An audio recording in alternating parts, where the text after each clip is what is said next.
বাঙালির অতি পছন্দের একটি খাবার কিন্তু লাউ চিংড়ি। লাউ চিংড়ি শুনলেই মনটা কেমন ভালো হয়ে যায়, তাই না? আর এই লাউ চিংড়ি যদি একটু ভিন্নভাবে রান্না করা হয় তাহলে তো কোনো কথাই নেই। নমস্কার, রত্নাস রেসিপিতে সবাইকে স্বাগতম। লাউ চিংড়ি আজ আমি খুব সহজে ভিন্নভাবে রান্না করেছি, তাহলে চলুন দেরি না করে দেখে নেওয়া যাক সম্পূর্ণ রেসিপিটি।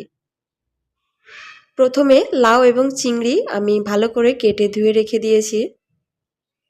এরপর কড়াইতে আমি সরিষার তেল দিয়ে দিলাম। এই রান্নাটা কিন্তু সরিষার তেল দিয়েই করতে হবে, তাহলেই টেস্টটা ভালো আসবে।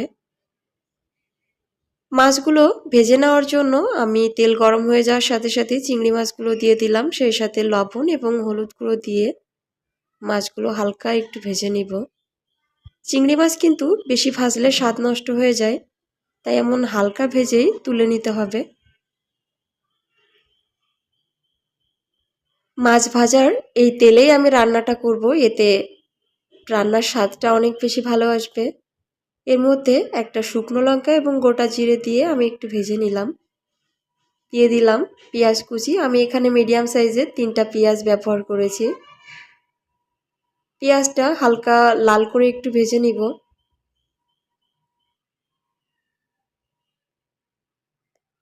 পেঁয়াজ ভাজা হয়ে গেছে, এর মধ্যে উঁচু করে 1 টেবিল চামচ পরিমাণ আদা রসুন বাটা দিয়ে দিলাম। আদা রসুনটাকেও একটু ভেজে নিব। আদা রসুন ভাজা হয়ে গেলে এর মধ্যে 1 টেবিল চামচ শুকনো লঙ্কা গুঁড়ো, 1 টেবিল চামচ হলুদ গুঁড়ো, হাফ টেবিল চামচ জিরে গুঁড়ো এবং স্বাদ মতো লবণ দিয়ে একটু মিশিয়ে নিলাম। এরপর মশলাটা কষানোর জন্য সামান্য একটু জল দিয়ে দিলাম।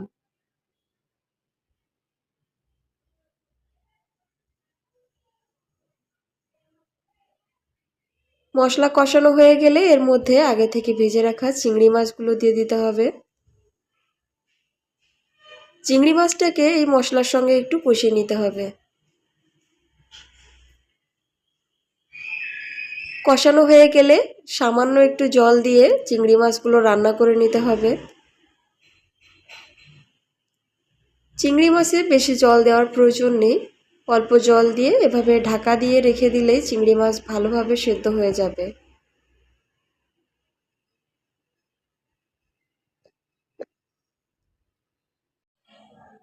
ঢাকনাটা খুলে সব কিছু একটু মিশিয়ে নিব। চিংড়ি মাছটা কিন্তু রান্না হয়ে গেছে।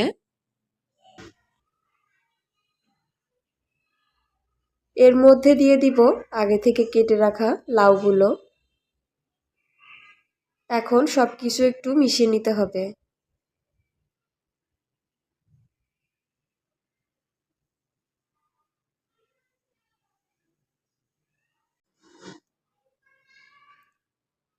লাউ দিয়ে অলরেডি জলটা ছাড়তে শুরু করে দিয়েছে।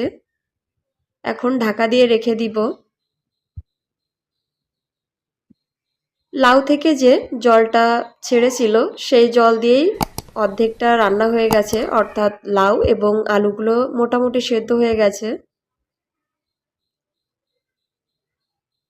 বাকি রান্নাটা সম্পূর্ণ করার জন্য আমি এখানে 1 কাপ পরিমাণ জল দিয়ে দিলাম।